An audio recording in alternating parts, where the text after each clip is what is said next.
मेरे प्यारे दोस्तों, मनी मंत्रा प्रो में आपका स्वागत है।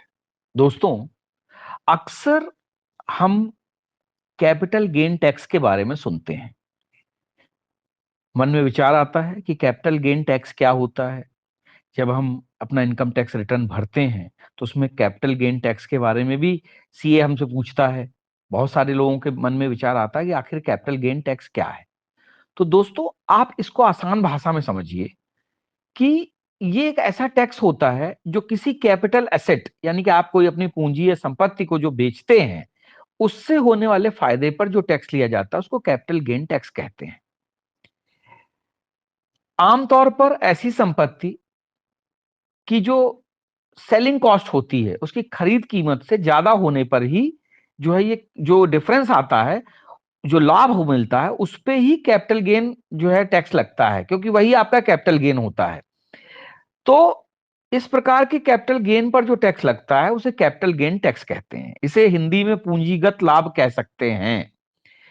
तो एक आदमी अमूमन जमीन, plot, gold, share, bonds, painting, heritage car, ये सब खरीदता है। ये सब अपने इस्तेमाल के लिए खरीदी जाती है या निवेश के लिए खरीदी जाती हैं। तो इन्हें कैपिटल एसेट कहा जाता है। ये आपका एसेट होते हैं। चूंकि यह एक निवेश का फॉर्म है तो तय है कि निवेश की एक सीमा होगी। यदि वह कैपिटल की तरह बड़ा ही मतलब इसको पड़ा तो रहने आप देंगे नहीं, तो इसलिए इस सीमा का एक वर्गीकरण किया गया है।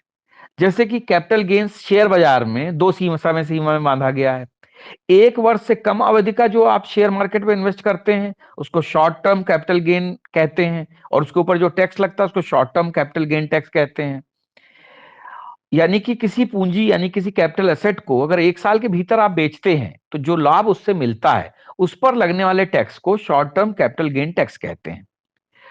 और 1 साल से अधिक अवधि के बाद पूंजी मतलब आप अपना कैपिटल एसेट जो बेचते हैं, जो उस पे जो लाभ होता है उस पे लगने वाले टैक्स को long term capital gain tax कहा जाता है। तो किसी पूंजी के लिए अगर लॉन्ग टर्म जो है वो 3 साल का माना जाता है। ठीक है। वैसे किसी कई प्रकार के कैपिटल एसेट होते हैं जिनके लिए 2 साल और 1 साल भी माना जाता है।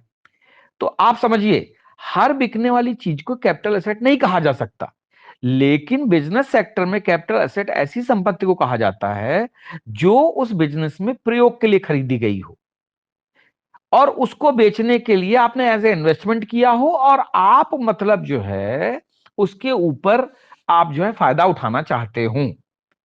तो अब क्या है, ज्यादातर ये कैपिटल गेन जो टैक्सेस होते हैं प्रॉपर्टी और शेयर के लिए ये ज्यादातर कैलकुलेट किए जाते हैं। अगर कोई प्रॉपर्टी आप 3 साल से कम अवधि तक अपने पास रखते हैं और इसके बाद बेच देते हैं, और उसके बाद उस पर जो मुनाफा होता है उस मुनाफे को short term term capital gain में गिना जाता है, और जो टैक्स उस पर लगता है वो short term capital gain tax कहा जाता है। ठीक है। तो ये 3 साल से कम अवधि का जो रहता है उसको जो है शॉर्ट टर्म में माना जाता है। और शेयर के मामले में अगर 1 साल के भीतर आप बेचते हैं तो उसको short term capital gain tax share के मामले में माना जाता है। ठीक है। तो ये तो दोनों में अंतर हो गया, प्रॉपर्टी में और शेयर मार्केट में। अब शॉर्ट टर्म जो कैपिटल गेन जो होता है उसके लिए कोई अलग से एक कोई दर नहीं रहती है, जो मतलब जो है आपके ऊपर टैक्स की जो एक अलग से स्लैब रहता हो। ये आप आय में जोड़ा जाता है, फिर कुल आय पे जितना टैक्स होता है वो टैक्स स्लैब के अनुसार जो है भरना होता है।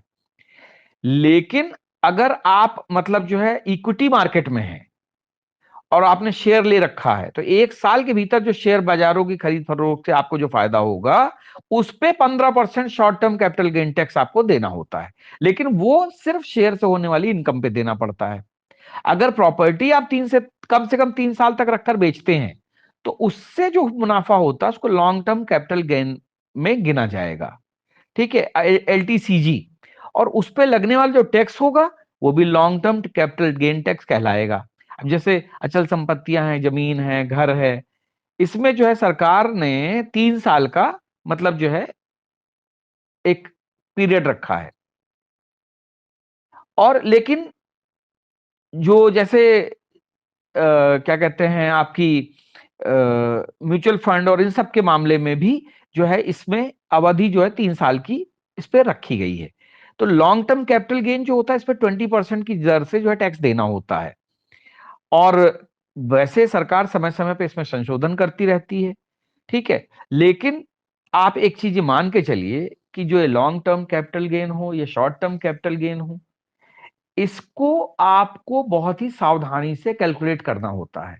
और ध्यान रखिए कि कोई भी चीज आपने जैसे 100 रुपए की खरीदी और 1 साल के अंदर उसको बेच दी 120 रुपए में, तो जो 20 रुपए है वो आपका कैपिटल गेन हुआ।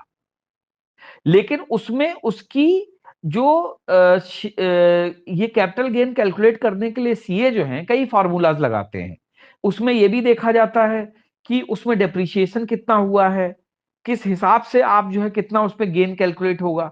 तो ये काफी एक टिपिकल सा प्रोसीजर है जो शॉर्ट टर्म और long term capital gain tax को कैलकुलेट करने में लगाया जाता है। बट मोटा मोटी आप लोग ये समझ लीजिए कि कोई भी प्रॉपर्टी जब आप 1 साल से कम की अवधि के लिए रखते हैं तो उस पर शॉर्ट टर्म मान लीजिए, और 3 साल से कम रखते हैं, 3 साल या 3 साल से के बाद में बेचते हैं, तो उस पर लॉन्ग टर्म कैपिटल गेन आपका लगता है। तो इन चीजों का ध्यान रखिए, अपने सीए से जो है सलाह लीजिए और इन टर्म्स को जानते रहिए, क्योंकि आने वाले समय में कहीं ना कहीं आपको इन लॉन्ग टर्म और शॉर्ट टर्म कैपिटल गेन से रूबरू होना पड़ सकता है। जय हिंद, जय भारत।